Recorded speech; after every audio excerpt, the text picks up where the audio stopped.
ابھی دیکھیں کہیں کوئی پروگرام ہوتا ہے کسی بھی قسم کا تو ہر آدمی کی خواہش ہوتی ہے اسٹیج کے قریب آ جائے. ابھی میں آ رہا تھا اوپر تو دو آدمی میرے سامنے آ کے بات چیت کرتے ہوئے جا رہے تھے. کسی جگہ ہم گئے تھے تو ہم نے کوشش کی کہ اسٹیج کے قریب ہوتے ادھر رش پڑا رہا. اسٹیج قریب تو ہوتے ہی رش. ابھی ہم لوگ کانفرنس اتنی بڑی ماشاء اللہ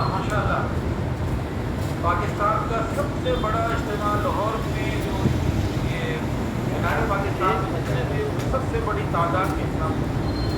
وہ ٹھیک ہے کہ بہت سارے میڈیا والوں نے اس کو نہیں دکھایا. ان کے اپنے کیا کہتے ہیں نقطہ نظر ہوں گے. نبی علیہ السلام کے مطلب تعلق نہیں ہوگا تو ایمان والوں کو ہونا چاہیے. لیکن دنیا نے تو دیکھا کھلی آنکھوں دیکھا. اب وہاں کی ہر آدمی کی تمنا تھی اسٹیج پہ جو ہے حضرت جی بھی تشریف لے گئے. اب وہاں کیا تھا جو اکابرین اسٹیج پر آتے ہیں ان کے ساتھ ایک دو کوئی لایا جاتا ہے. یعنی حضرت جی کے ساتھ حضرت نے تو جانا ہے لیکن حضرت کے ساتھ اگر 12 لوگ چلے جائیں تو وہ 12 کو اسٹیج پر جا رہے تھے کہ جگہ نہیں ہے. تو اکابرین کے ساتھ یہ کام خالی زیادہ نہیں جا رہے تھے. اگر وہاں جا رہے ہیں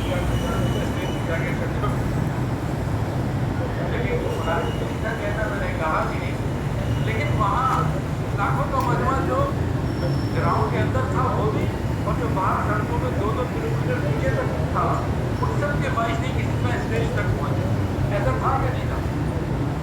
اور ہر جگہ پہ یہی ہوتا ہے کہ انسان سوچتا ہے کہ بھئی اگر وہ دنیا میں مجلس ہے ان کا بادشاہ ہے صدر ہے وزیر اعظم ہے گورنر ہے کسی بھی مجلس میں انسان خواہش ہوتی ہے کہ صدر مقام پر جو مجلس کا بڑا ہے صدر اس کے ساتھ بیٹھے. ایسا ہوتا ہے کہ اب یہی معاملہ قیامت کے دن بھی ہوگا. ہر ایک کی تمنا ہوگی کہ مجھے اسٹیج پہ جگہ مل جائے مجھے سب سے آگے جگہ مل جائے. اور یہاں تو تھوڑے لوگ ہوتے ہیں تو ہمارا عالم علیہ السلام کی جگہ قیامت میں لوگ ہوں گے امت پوری کی پوری ہوگی.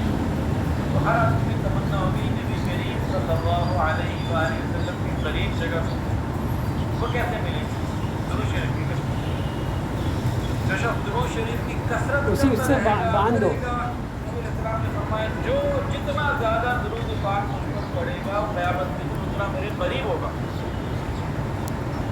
ایک چیز کو اور جوڑ لیں درود شریف کی کثرت کے ساتھ نبی علیہ السلام کا قرب پانے کے لیے اخلاق اچھے کر لیں. غصے سے نکلیں اخلاق اچھے کر لیں. کوئی نہیں اپنا نقصان ہوتا ہے کر لیں.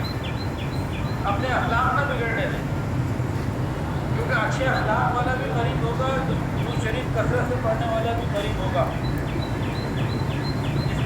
جس کے بعد درود شریف کی کثرت ہو اور اخلاق نہ ہو تو ایک کوالٹی اس کی کم ہو گئی. بعد درود شریف کی ہوں اور اخلاق کی ہوں چانسز اور بڑھ گئے. اگر ایک دو چیزیں اور کی ہیں وہ بڑھا لیں تو بڑا اچھا ہو جائے گا. یتیم کا خیال کرنا